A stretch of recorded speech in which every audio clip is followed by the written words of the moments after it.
Welcome to 10-minute Shalom Learning Center Lectorium on the history of Judaism and Jewish people. And this is lecture 3, and today we are talking about the next period in Jewish history, which is the period of exile. This period is crucially important in understanding of one very serious term: diaspora. Diaspora, it's a Greek word. It has two components. One of it is spora. Spora means seed. So the scattered seed, the scattering. So how it happened? Well, let's go back to the infamous moments, unfortunate moments in the history of the people of Israel. And the first unfortunate moment, which is recorded in the book of Kings, is the split between the southern kingdom and the northern kingdom of Israel. The northern kingdom was not ruled by the Davidic family.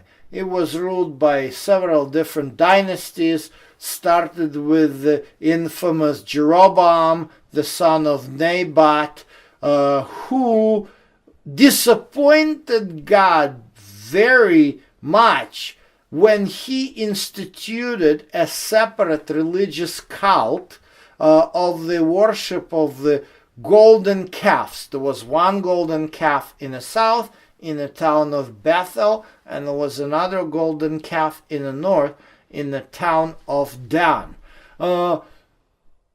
Israel, as the northern kingdom, went on serious decline.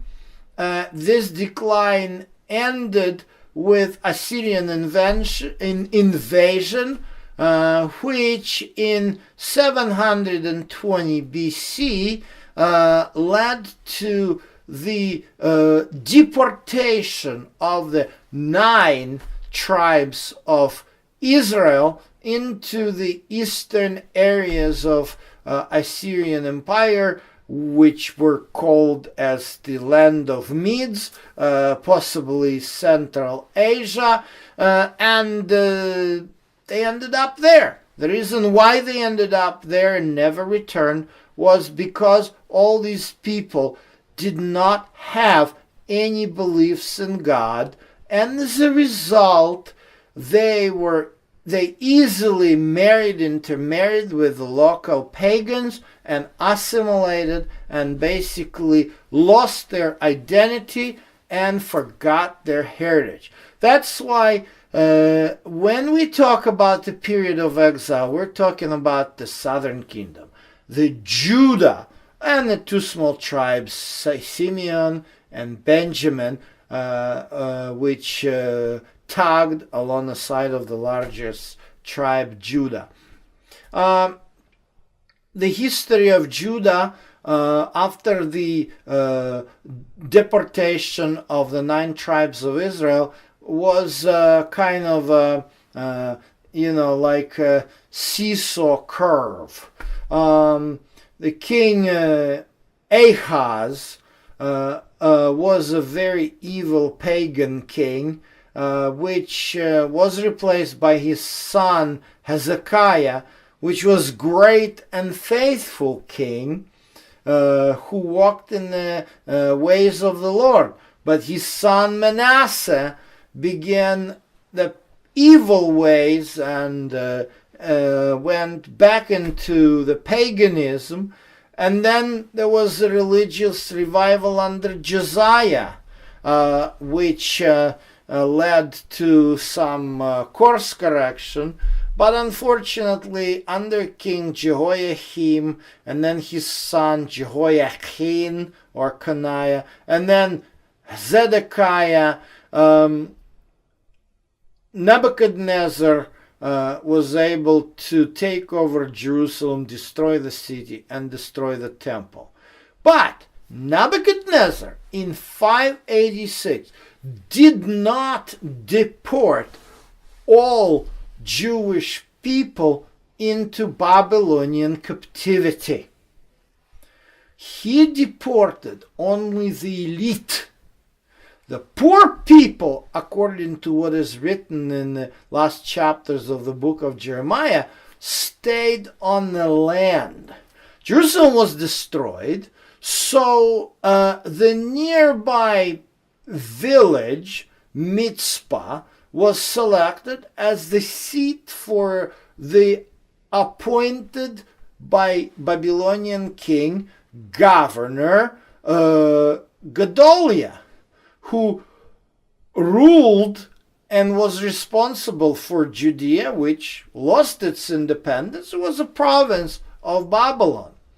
Unfortunately, it didn't last long. Nebuchadnezzar didn't wish for Jewish people to perish, or he didn't mean any harm for those poor people who were left on the land. He wanted them to thrive and pay taxes. But some of the relatives of King Zedekiah, who was hiding as a fugitive in the kingdom of Ammonites, suddenly came to Mitzpah and assassinated Gedaliah.